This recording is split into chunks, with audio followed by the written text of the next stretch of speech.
Hi friends, ഞാൻ ഫുഡീസിൻ്റെ പുതിയൊരു വീഡിയോയിലേക്ക് സ്വാഗതം. ഇന്ന് ഞാൻ ഉണ്ടാക്കാൻ പോകുന്നത് ബജ്ജിയാണ്. മുളക് ബജ്ജിയും കായ ബജ്ജിയും ഉണ്ടാക്കുന്നുണ്ട്. മുളക് ബജ്ജിക്ക് വേണ്ട ബജ്ജി മുളക് കൂടി എടുത്ത് വെച്ചിട്ടുണ്ട്, 2 എടുത്തേക്കുന്നത്. അതേപോലെ തന്നെ കായ ബജ്ജിക്കുള്ള കായ എടുത്തിട്ടുണ്ട്. ഇത് കറിവാഴയാണ്, കടയിൽ നിന്ന് വാങ്ങാൻ കിട്ടുന്നത്, അതാണ് എടുത്തേക്കുന്നത്. സാധാ വാഴയ്ക്കാണെങ്കിലും കുഴപ്പമില്ല. അപ്പോൾ നമുക്ക് ഇതിലേക്ക് വേണ്ട മാവും കൂടെ പെട്ടെന്ന് തന്നെ റെഡിയാക്കിയെടുക്കാം. അതിനായിട്ടൊരു ബൗൾ എടുത്ത് അതിലേക്ക് 1/2 കപ്പ് കടലപ്പൊടി ഇട്ട് കൊടുക്കാം. അതേ സെയിം അളവിൽ തന്നെ 1/2 കപ്പ് മൈദയും ചേർത്ത് കൊടുക്കാം. ഇനി അതിലേക്ക് ഒരു ടേബിൾ സ്പൂൺ അരിപ്പൊടി ഇട്ട് കൊടുക്കുക. അത് കുറച്ച് ക്രിസ്പി ആയിട്ട് ഇരിക്കാൻ വേണ്ടിയിട്ടാണ് ഇട്ട് കൊടുക്കുന്നത്. ഇത് നിർബന്ധമല്ല, നമുക്ക് വേണമെങ്കിൽ ഇട്ട് കൊടുത്താൽ മതി. പിന്നെ 1 ടീസ്പൂൺ മുളക് പൊടി, എരിവുള്ള മുളക് പൊടിയാണ് ഇട്ട് കൊടുത്തേക്കുന്നത്. പിന്നെ ഒരു പിഞ്ച് കായപ്പൊടി,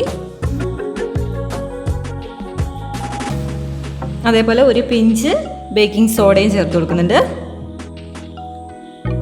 പിന്നെ ഒരു 3/4 ടീസ്പൂണോളം ഉപ്പും കൂടെ ഇട്ട് കൊടുക്കുക. എന്നിട്ട് നന്നായിട്ടൊന്ന് മിക്സ് ചെയ്യുക സ്പൂൺ വെച്ചിട്ട്. ഇതിന് ശേഷം കുറച്ച് വെള്ളം ഒഴിച്ച് നമുക്കിത് നന്നായിട്ട് മിക്സ് ചെയ്തെടുക്കണം. കുറേശ്ശെ ഒഴിച്ചിട്ടാണ് ഇളക്കിയെടുക്കാൻ പാടുള്ളൂ, ഒരുപാട് ഒഴിക്കരുത്. ആദ്യം തന്നെ കുറച്ച് ഒഴിച്ച് ഒരു പാകത്തിന് നമുക്ക് ഇത് കുഴച്ചെടുക്കണം. ഇത് കടലപ്പൊടി മാത്രം വേണേലും ചെയ്യാം. ഞാൻ കടലപ്പൊടി തന്നെ വെച്ച് ചെയ്തപ്പോൾ എനിക്ക് ചെറിയൊരു കയ്പ്പ് പോലെ തോന്നി. അതുകൊണ്ടാണ് ഞാൻ അതേ അളവിൽ തന്നെ ഒരു 1/2 കപ്പ് മൈദയും കൂടെ ചേർത്തിട്ട് മാവ് റെഡിയാക്കി എടുക്കുന്നത്.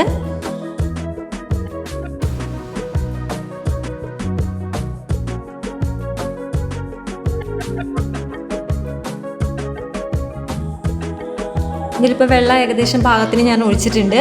അപ്പോൾ ഇത് നന്നായിട്ട് ഇളക്കിയെടുക്കണം, കാരണം അതിൻ്റെ പൊടീൻ്റെ കട്ടയൊക്കെ ഉണ്ട്. നന്നായിട്ട് ഉടച്ചെടുത്തിട്ട് നല്ല ലൂസ് പാകത്തിനാക്കി എടുത്തിട്ടുണ്ട്. അപ്പോൾ ദാ ഈ ഒരു പാകത്തിന് നമുക്ക് മാവ് റെഡിയാക്കി എടുത്താൽ മതി. ഇതിവിടെ നമുക്ക് വെക്കാം. നമുക്കിനി ഇതിന് വേണ്ടി ബജിയും കായയും നമുക്ക് കട്ട് ചെയ്തെടുക്കണം. ഈ ബജി മുളക് ഞാൻ 2 മുറിക്കുകയാണ്. അധികം എരിവ് ഉണ്ടാകാതിരിക്കാൻ വേണ്ടിയിട്ട് നമുക്ക് അതിൻ്റെ ഉള്ളിലുള്ള അരിയൊക്കെ ഒന്ന് എടുത്ത് കളയണം. മുളകിൻ്റെ അരിയൊക്കെ ഒന്ന് എടുത്ത് കളയണം. ഇതേപോലെ നടുവേ മുറിച്ചെടുക്കണം. മുളകിൻ്റെ അരിയൊക്കെ അതിൽ നിന്ന് മാറ്റിയെടുക്കാം നമുക്ക്. അതേപോലെ തന്നെ എല്ലാം ചെയ്തെടുക്കണം.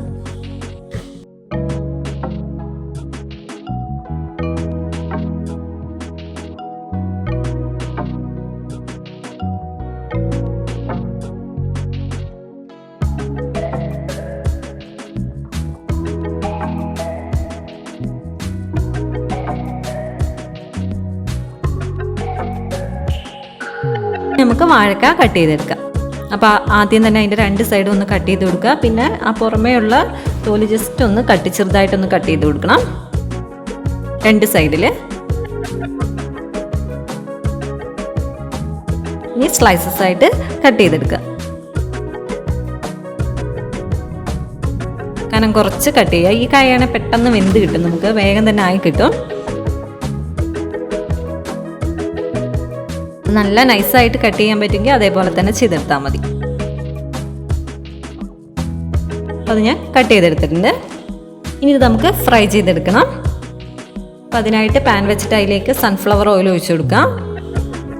അപ്പം ഓയിൽ നന്നായി ചൂടായി കഴിയുമ്പം നമുക്ക് ഈ മുളക് എടുത്തിട്ട് മാവിൽ മുക്കിയിട്ട് ഓയിലിലേക്ക് ഇട്ട് കൊടുക്കാം. അതേപോലെ എല്ലാം മുക്കിയിട്ട് ഇട്ട് കൊടുക്കാം.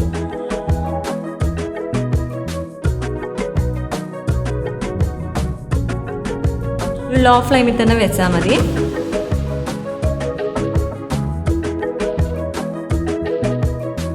ഒരു പുറം ആയി കഴിഞ്ഞിട്ട് ജസ്റ്റ് ഒന്ന് മറിച്ചിട്ട് കൊടുക്കണം. ഇത് ഏകദേശം ആയിട്ടുണ്ട് ഒരു പുറം. നമുക്കിത് മറിച്ച് കൊടുക്കാം.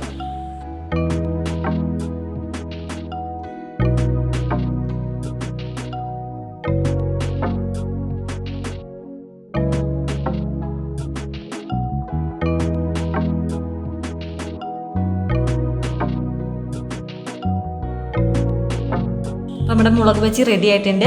ഇതിന് നമുക്ക് കോരി വേറൊരു പാത്രത്തിലേക്ക് ഇടാം. അതേപോലെ തന്നെ കായ ബജ്ജിയും നമുക്ക് ഫ്രൈ ചെയ്തെടുക്കണം. മാവിൽ മുക്കിയിട്ട് ഓയിലേക്ക് ഇട്ട് കൊടുക്കുക. അതേപോലെ എല്ലാം ചെയ്തെടുക്കണം.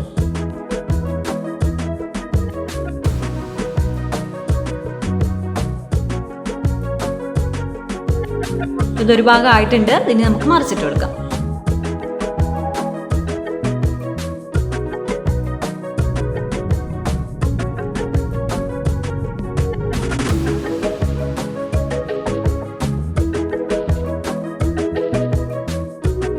നമ്മുടെ കായ ബജി റെഡി ആയിട്ടുണ്ട്.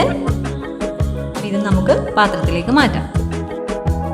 അപ്പോൾ വളരെ എളുപ്പത്തിൽ നമ്മുടെ വീട്ടിൽ തന്നെ നമുക്ക് പെട്ടെന്ന് ചെയ്തെടുക്കാൻ പറ്റുന്നതാണ് ബജി. അപ്പോൾ എല്ലാവരും ഇതൊന്ന് ട്രൈ ചെയ്ത് നോക്കുക. അപ്പോൾ വീഡിയോ ഇഷ്ടപ്പെട്ടെങ്കിൽ ലൈക്ക് ചെയ്യുക. ഇനി പുതിയൊരു റെസിപ്പി ആയിട്ട് വീണ്ടും വരുന്നതായിരിക്കും.